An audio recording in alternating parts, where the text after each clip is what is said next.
My relations are my religion.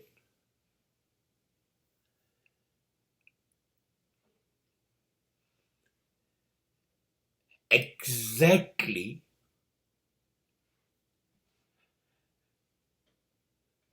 I want to live without relations and relatives.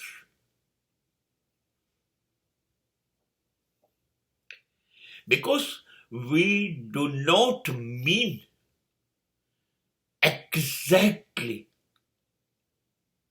what it should be in relation.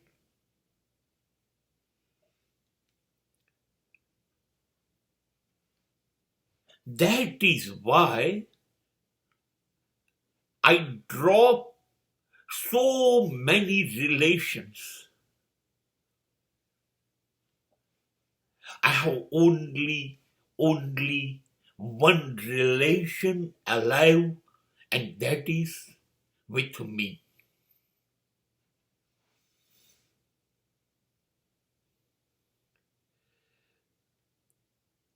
સંબંધો ધર્મ બની જાય તો એ સંબંધો સાચા. અને ત્યારે સંબંધીઓએ આ ધર્મના પૂજારી બનવું જોઈએ. અમારે સંબંધ છે એવું નહીં. અમારા જેવો સંબંધ કોઈને હોય જ નહીં. કેમ કે અમે સંબંધ રાખવામાં નથી માનતા.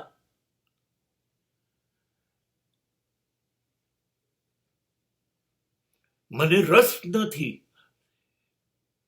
અમારે સંબંધો છે એની જાહેરાત કરતા.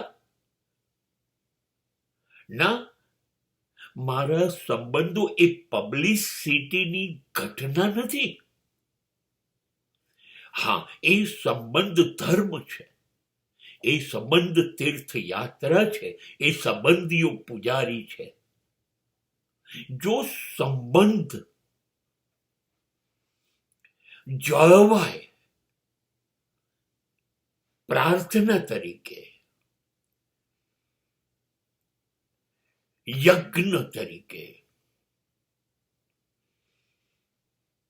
યજ્ઞનું નામ આવે એટલે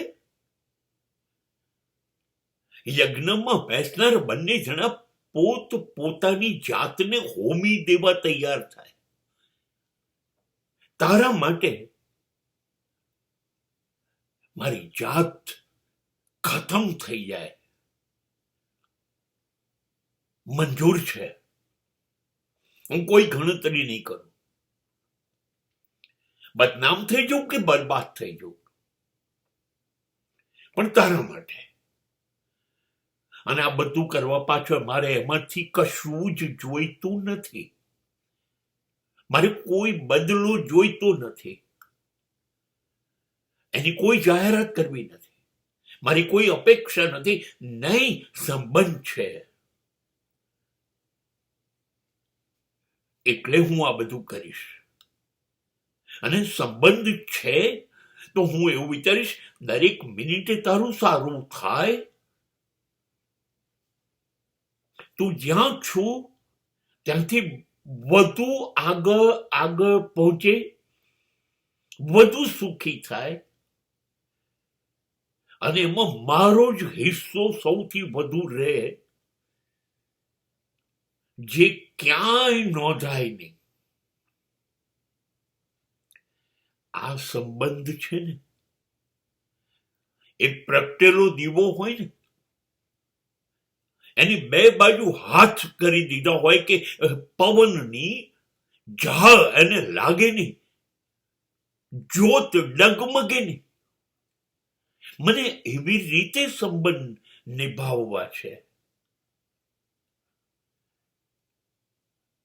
એકબીજા માટે ખુવાર થઈ જવાની તૈયારી કશું નથી જોઈતું.